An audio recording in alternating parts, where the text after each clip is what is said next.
எல்லோருக்கும் வணக்கம். நான் உங்கள் சதீஸ்வரன். நம்ம இந்த வீடியோவில் எதை பற்றி பார்க்க போகிறோன்னா, புது டயர் வாங்கியிருக்கோம் இல்லையா, அதை பற்றி பார்க்க போகிறோம். ஓரளவுக்கு ஃபுல் எவ்வளோ முடியுமோ அவ்வளோ. இங்கே பார்த்தீங்கன்னா 3 பிராண்ட் டயர் இருக்குது. இது ஃபஸ்ட்டு பார்த்திங்கன்னா அது பிகேடி, இது TR17 அந்த மாடலு. அதுக்கப்புறம் இப்போ நியூவாக வாங்கிக்கிறது அலையன்ஸ் டயரு. அதுக்கப்புறம் பார்த்திங்கன்னா நம்ம இதுக்கு முன்னாடி யூஸ் பண்ணியிருந்தோம் இல்லையா, இது எம்ஆர்எஃப் டயர் செகண்ட் ஹேண்ட்ஸ் வாங்கி போட்டலாம் அந்த டயர்.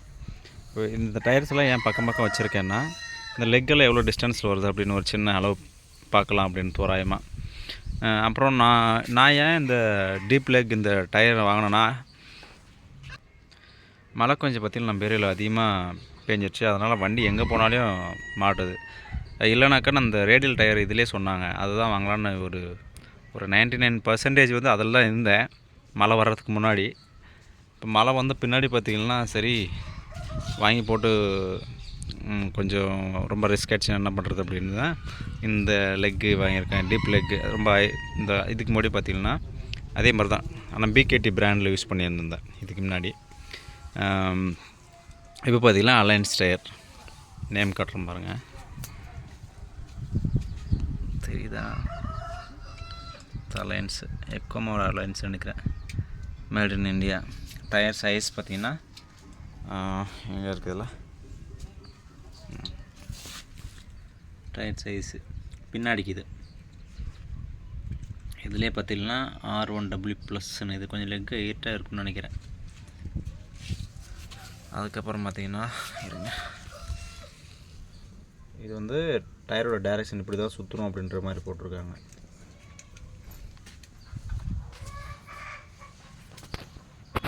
அப்புறம் ஒவ்வொரு லெக்குக்கும் எவ்வளோ டிஸ்டன்ஸ் இருக்குதுன்னு பார்க்கலாம். ஃபஸ்ட்டு எத்தனை லெக்குன்னு இருக்குதுன்னு பார்க்கலாம். இங்கே டீப் லெக் இருக்குது, இங்கேருந்து பார்த்துக்கலாம். இது என்னவா கரெக்டாக இங்கேருந்து என்ன 1 2 3 4 5 6 7 8 9 10 11 12 13 14 15 16 16 இருக்குது. ஆனால் இதில் இந்த பிகேட் இந்த டயர் முன்னாடி கொஞ்சம் தள்ளு.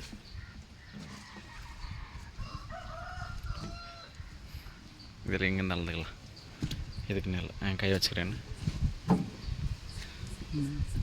சத்தமாக என்ன அப்போ தான் தெரியும். 1 2 3 4 5 6 7 8 9 10 11 12 13 14 15 16 17 18 அதோட பார்த்திங்கன்னா 2 லெக்கு வந்து கொஞ்சம் எக்ஸ்ட்ரா இருக்குது. அந்த லெக்கு டிஃப்ரெண்ட் வர்றதுனால நம்மளுக்கு என்ன பெனிஃபிட்டாக இருக்குன்னா, இப்போது லெக் பார்த்திங்கன்னா அதில் 16 தான் இருக்குது, இதில் 18 இருக்குன்னா இந்த கேப் வந்து அதிகமாக இருக்கும். இந்த 16 இருக்கிறதுனால கேப் நம்மளுக்கு எவ்வளோ அதிகமாக இருக்கோ அவ்வளோ சேர் ஓட்டுறதுக்கு வந்து, அதாவது சேர் ஓட்டுறதுன்ற ரொம்ப ஈரமாக்கிற இடத்துல ஓட்டினாக்கா அவ்வளோ சீக்கிரத்தில் வண்டி ஸ்லிப்பேஜ் ஆகாது. மண் வந்து செல்ஃபாக க்ளீன் பண்ணிவிடும் அதுவே.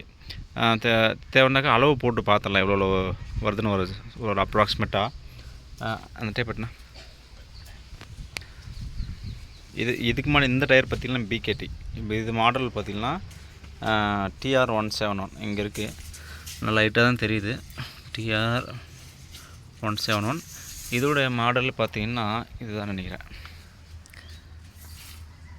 337 டீப் லெக். ஃப்ரண்ட் வீலுமே அதுதான் இருக்குது, அதுவும் காட்டுறேன். இப்போ ஒரு அளவு போடலாம். இதுக்கும் எவ்வளோ வருது டேப்பை பார்த்து பயந்துடாதீங்க. இதுதான் இருந்துச்சு இப்போதைக்கு. எத்தனை வருது? 6 இன்ச்சா? இது உள் சைடு 6 இன்ச்சு. அவுட்ரு வை எவ்வளோ பார்க்கலாம். அவுட்டர் மீன்ஸ் இது 11 சரி அப்படி இருக்கு. இதுக்குவா வைக்கிறியா? அவுட்ரு 8 இன்ச்சு. இது வந்து உள் சைடு. அப்புறம் இதே பார்த்திங்கன்னா 2 இன்ச்சு வந்து டிஸ்டன்ஸ் அதிகமாக இருக்குது, கேப் அதாவது அதிகமாக இருக்குது. 12 இன்ச்சு 12. லெக்கும் கொஞ்சம் சின்னசாக இருக்கிற மாதிரி இருக்கணும், ஏன்னா அது 12 இன்ச்சு இருந்துச்சு. இது கொஞ்சம் சின்னசாக இருக்கிறதுனால நல்லா ஈஸியாக அந்த எப்படி சொல்கிறது, சேர் ஓட்டுறவங்களுக்கு தெரியும், ஈஸியாக வெட்டி முன்னாடி இழுத்துட்டு போகும். ஃபீல்டில் ஓட்டும்போது எடுத்து காட்டுறது எப்படின்னு. ஆனால் பேட்டர்ன் பார்த்திங்கன்னா டயர் பேட்டர்லாம் ஏறக்குறைய லெக்கெல்லாம் அதே மாதிரி தான் இருக்குது.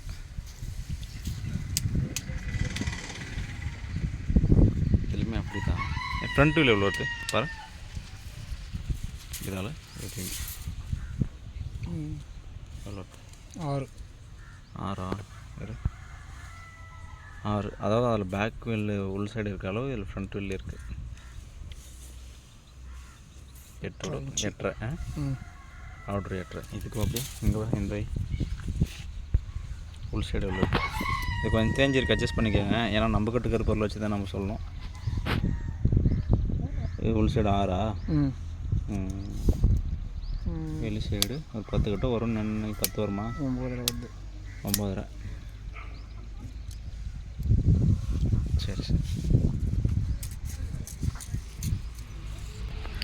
இது பார்த்தீங்கன்னா கண்டிப்பாக சேர்த்துக்கு நல்லாயிருக்கும். ஆனால் ரோட் ரன்னிங்கில் போகும்போது தான் எப்படி இருக்குன்னு தெரியல. கொஞ்சம் லெக்கு கொஞ்சம் அந்த டிஸ்டன்ஸ் அதிகமாக்கிறதுனால கொஞ்சம் வைப்ரேஷன் ஆகுமா என்னன்னு தெரியல. ஓட்டும் போது தான் தெரியும். இது இந்த லெக்கு போடும்போது கொஞ்சம் வைப்ரேஷன் தெரியும் நம்ம ரோட் ரன்னிங் போகும்போது. நம்ம இதுவே இந்த ஹை லெக் இல்லாமல் நம்ம நார்மல் டயர் யூஸ் பண்ணோம்னா வச்சுக்கோங்க, அந்த வைப்ரேஷன் தெரியாது. அது ஏன்னா அது ஏறக்குறைய 20 கட்டை இருக்கும்னு நினைக்கிறேன். அந்த லெக் வந்து 20 இருக்கும் அதிலெல்லாம். நார்மல் இதில் 20, ஒரு சில இதில் 21 இருக்குது. அதிகமாக லோட் ஓட்டுறவங்க அந்த மாதிரி 21 வர மாதிரி சூஸ் பண்ணி போட்டுக்கிறாங்க. டயர் திக்க செய்யக்கூடாதுன்னு. இதுவுமே நம்ம டயர் போட்டுட்டு எவ்வளோ ஹவர்ஸு ஓடுது, நம்ம இது எவ்வளோ ஹவர்ஸில் போட்டோம் அப்படின்றது நம்ம இதுக்குன்னே ஒரு ப்ளேலிஸ்ட் ஒன்று போட்டு பார்க்க போகிறோம். அப்புறம் இது சேடைக்கு மட்டும் தான் யூஸ் பண்ணலான்னு இருக்கேன். ஏன்னா டிஸ்டன்ஸ் அதிகமாக இருக்குது, சீக்கிரம் பட்டன் தேஞ்சால் கூட தேயும்னு நினைக்கிறேன். அதனால் இப்போது இந்த நவம்பர், டிசம்பர், ஜனவரி வரைக்கும் இந்த டயரை போட்டுட்டு அதுக்கப்புறம் பார்த்திங்கன்னா ரேடியல் டயரு அப்படின்னா ரீபில் டயரு அந்த மாதிரி ஏதாச்சும் ஒரு டயர் வேறு டயர் தான் கண்டிப்பாக மாற்றணும். ஏன்னா இதே போட்டு யூஸ் பண்ணியிருந்தோம்னா நம்ம நார்மல் கலர் யூஸ் பண்ணால் டயர் சீக்கிரமாக தேஞ்சிரும். அதை விட கொஞ்சம் வைப்ரேஷன் வரும் ரோட்டில் போகும்போது.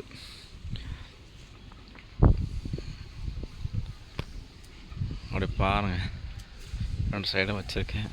ஆனால் ஹைட் பக்கத்துக்கு ஒரே மாதிரி தான் இருக்கிற மாதிரி இருக்குது. வீலில் மாட்டி காற்று பிடிச்சா தான் தெரியும் கொஞ்சம் ஹைட்டு வித்தியாசம் வரும்னு நினைக்கிறேன். இதுலையுமே பார்த்திங்கன்னா டயர் சைஸு ஸோ இதான் டயர் சைஸ் 9.5 வந்து 24, பிராண்ட் வந்து அலைன்ஸு. ஸோ அது மாடல் பார்த்திங்கன்னா 337 டீப் லெக். அப்படியே பார்த்திங்கன்னா இந்த டயர் டைரக்ஷன் எப்படி போடணும் அப்படின்னு கொடுத்துக்குறாங்க. அதே மாதிரி பார்த்திங்கன்னா இது கீழே மென்ஷன் பண்ணிக்கிறாங்க பாரு, R1W+ன்னு.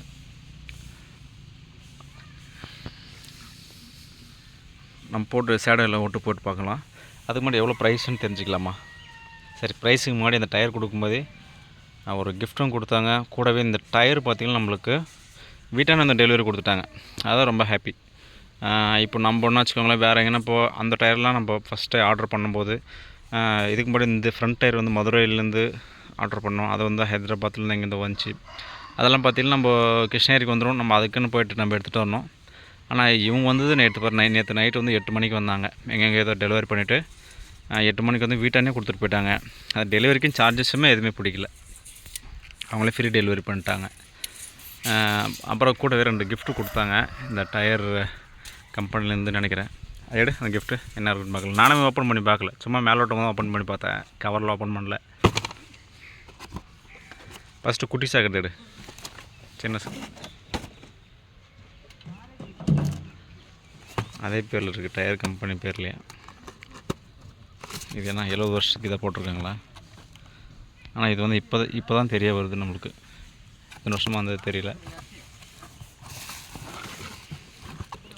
அன்பாக்ஸா ஃப்ரீ.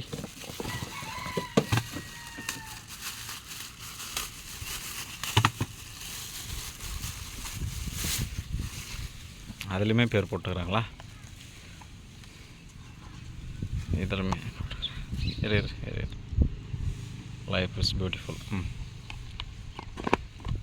பார்க்கலாம் எவ்வளோ பியூட்டிஃபுல். அதுக்குள்ளே இருக்கும் இருக்கே, அதுக்குள்ளே ஒரு அன்பாக்ஸா? இது என்னத்துக்கு நம்ம வண்டி ஓட்டும்போது சோறு போடணும் போட்டு, இது குழம்பு ஊற்றின்னு போட்டு கட்டும்போது அதில் 2 அதுக்குள்ளே ஒரு கவரா? Okay okay. அது அந்த பெருசு எடுத்து நல்லா தான் இருக்கும். நம்ம சாப்பாடு போட்டு போகிறதுக்கு, இல்லை ஸ்நாக்ஸ் ஐட்டம் போட்டு போகிறதுக்கு மாதிரி போட்டு போய்க்கலாம்.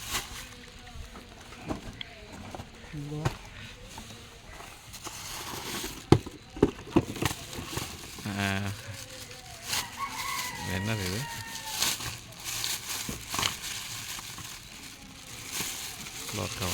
ஃபுல்லாக ஓப்பன் பண்ண டிவிக்கு இது கிளாஸா? டிவி வைக்கிறதுக்கா? எல்லாம் வண்டி ஓட்டும் போதே அப்படி தானே டிவி வச்சுன்னு போயிடலான்ட்டு.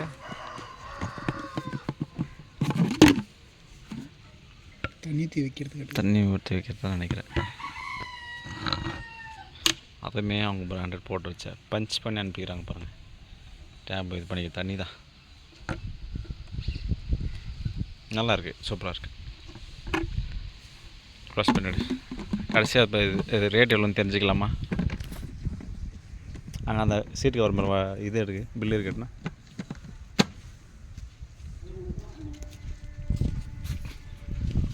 என்ன நம்ம வீட்டுக்கிட்ட வந்து டெலிவரி கொடுத்துட்டாங்க.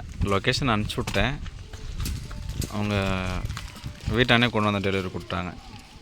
நான் பாட்டுக்கு என் வேலையை செஞ்சுட்டு இருந்தேன். இது ப்ரைஸ் வந்து கொஞ்சம் எப்படி இருக்குன்னு தெரில, டைம் பொறுத்தவரையும் மாறும். எனக்கு இப்போதைக்கு கீழே மண்ணிலே வைக்கிறேன். நிழல் வை, அப்படி நல்லா சுருக்கலாம் பண்ணுது. அப்படியே வண்டி பார்த்து நேற்று ரொம்ப மாட்டிக்கிச்சு. அதனால தான் டயர் சீக்கிரம் மாற்றுறது. இப்போ மழை பெஞ்சிருக்கு இல்லையா, அதனால முன்கூட்டியே கீழே வச்சிரு, கையில் பிடிச்சி அப்படி. ஸோ அவங்க ஜெய் மோட்டார்ஸ் அவங்க தான் நம்மளுக்கு டயர் கொடுத்தவங்க.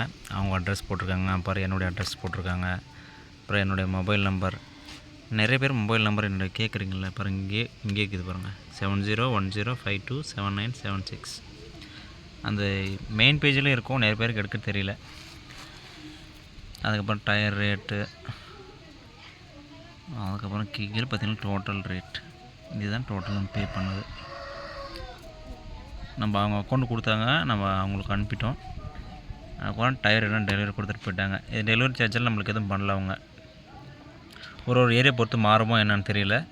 சப்போஸ் உங்களுக்கு தேவையானாக்கா கான்டாக்ட் நம்பர் இங்கே ஒன்று இருக்கு, நான் கீழே பிள்ளைல இதுலேயும் கொடுக்க பார்க்குறேன், டிஸ்கிரிப்ஷன்லேயும். நீங்கள் அப்படியே இந்த நம்பரோட நீங்கள் கான்டாக்ட் பண்ணி பாருங்கள்.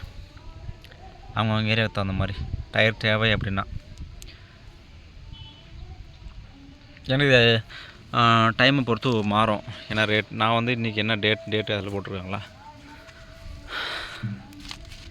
நான் இந்த டேட் என்னது 8/11/2025 அந்த டைமில் நான் எடுத்தது. இப்போ அன்னைக்கு வந்து இவ்வளோ ரேட்டு. சப்போஸ் நீங்கள் எதை எடுக்கிறீங்க அப்படின்னாக்கா அப்போது ரேட் வித்தியாசம் மாறலாம். இது வீடியோ வந்து ஃபுல்லாக பார்த்தா தான் தெரியும் என்ன ரேட்டு. ஒரு சிலர் முதல்ல பார்த்துட்டு இது என்ன ப்ரைஸ்ன்னு உடனே கமெண்ட் பண்ணிடுறாங்க. இதை நம்ம டயர் மாட்டிட்டு ஃபீல்டில் ஓட்டும்போது, ஒரு வீடியோ சேடை ஓட்டும்போது, வேறு எதனா ஓட்டும்போது அந்த மாதிரி ஒரு வீடியோஸ் வரும். இதுக்குன்னு ஒரு ப்ளேலிஸ்ட் வந்து க்ரியேட் பண்ணிடலாம். அதுக்கு நேம் என்ன வைக்கிறதுன்னு தெரியல. அது அடுத்த வீடியோவில் அது என்ன நேம் வைக்கிறதுன்னு பார்த்துட்டு அடுத்த வீடியோ வந்து எடுத்து போடுறேன்.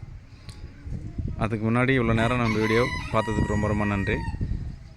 நான் எப்போவுமே பார்த்திங்கன்னா நான் யூஸ் பண்ணுற பொருளை தான் நான் வீடியோவாக என்னோடய எக்ஸ்பீரியன்ஸை தான் எடுத்து போடுவேன். எப்பவுமே புது டயர் இது எடுத்து போட்டேன். இதில் என்ன மைனஸ் எதனா இருக்கா, பாசிட்டிவ் என்ன இருக்கா அப்படின்னு நம்ம அடுத்தடுத்து ஃபீல்டில் ஓட்டும்போது பார்க்கலாம். அடுத்தடுத்த வீடுகள் என்ன இருக்குன்னா, இப்போ நம்ம டயர் போட்டோம்னா எந்த ஹவர்ஸ்க்கு நம்ம இது டயர் போட்டிருக்கோம், திருப்பியும் டயர் அவுத்தோம்னா எந்த ஹவர்ஸ்க்கு நம்ம அவுக்க போகிறோம், எவ்வளோ ஹவர்ஸ் இது கம்ப்ளீட் ஆகும். இதுக்கு முன்னாடியே இதெல்லாம் நான் பண்ணலான்னு நினைக்குவேன், ஆனால் அப்போது டைம் இல்லை. இதெல்லாம் பார்த்திங்கன்னா அதுக்கு முன்னாடி பழைய டயர் இருக்குது இல்லைங்களா, அது வந்து 55க்கு வாங்கினது. அதில் பார்த்திங்கன்னா ஒரு 1500 மணி நேரம் ஓடிச்சு. இதில் பார்த்திங்கன்னா ஒரு 4000 மணி நேரம் கிட்ட ஓடி இருக்குது. ஆனால் யாரும் சொன்னால் நம்புறதில்ல. அதனாலே நான் உங்களுக்கு டைமு நான் அதை மீட்டர்லேயே உங்களுக்கு காட்டுறேன். டயர் போட்டுட்டு பின்னாடி காட்டுறேன் எவ்வளோ வருதுன்னு, பார்க்கலாம் எவ்வளோ ஓடுதுன்னு. அதனால் அந்த டைமும் பார்த்திங்கன்னா ஒரு 20% இல்லை 30% குறைச்சிக்கலாம். ஏன்னா ரோடு ரன்னிங் போகிறோம். பின்னாடி பார்த்திங்கன்னா அந்த மிஷின் இருக்கு இல்லையா, அந்த மிஷின்லாம் பார்த்திங்கன்னா பிடிஓவில் தான் ரன் ஆகுது. அப்போ பிடிஓவில் ரன் ஆகும்போது ஹவர்ஸுமே ஓடும். அப்போ வந்து நம்ம டயருக்கு அதை நம்ம மெஷர் பண்ண முடியாது இல்லையா, டயர் தேய்து இல்லைன்னா ஒரே இடத்துல தான் நிற்கும் இப்போ டயரு. அது ஒரு 50 மணி நேரம் அந்த மாதிரி சீசனை பொறுத்து மாறும். நம்ம மொத்த டைமில் ஒரு 30% அது மாதிரி குறைச்சிட்டு எவ்வளோ ஹவர்ஸ் வருது அப்படின்னு நான் பார்க்கலாம். அப்புறம் வாரண்டிலாம் சொல்லிக்கிறாங்க. எனக்கு அன்றைக்கே சொன்னாங்க, சரியான படிக்க ஞாபகம் இல்லை. அடுத்த வீடியோவில் இந்த டயருக்கான வாரண்ட்டி என்ன அப்படின்றது உங்களுக்கு கிளியராக அவங்ககிட்ட கேட்டு சொல்லிடுறேன். இன்றைக்கி சண்டே லீவுன்றதுனால ஒர்க்கிங்கில் இருப்பாங்களா என்னன்னு தெரியல. ஒர்க்கிங் டேயில் அவங்களுக்கு கால் பண்ணிட்டு இந்த டயருக்கு வாரண்ட்டியும் கொடுத்துக்குறாங்க, மாற்றி தந்துடுறேன்னு. அதுக்கு சில கண்டிஷன்ஸ் எல்லாம் சொல்லியிருக்காங்க. அது என்னன்னு பார்த்துட்டு நம்ம அடுத்த வீடியோவில் டயர் மாற்றிட்டு பின்னாடி நான் வண்டியில் மாட்டிட்டு பின்னாடி அந்த வாரண்ட்டி டீட்டெயில் வந்து உங்களுக்கு சொல்கிறேன். அதை மட்டும் நம்மளை ஃபாலோ பண்ணிக்கோங்க. தேங்க்யூ. மீண்டும் ஒரு நல்ல வீடியோவில் சந்திக்கலாம்.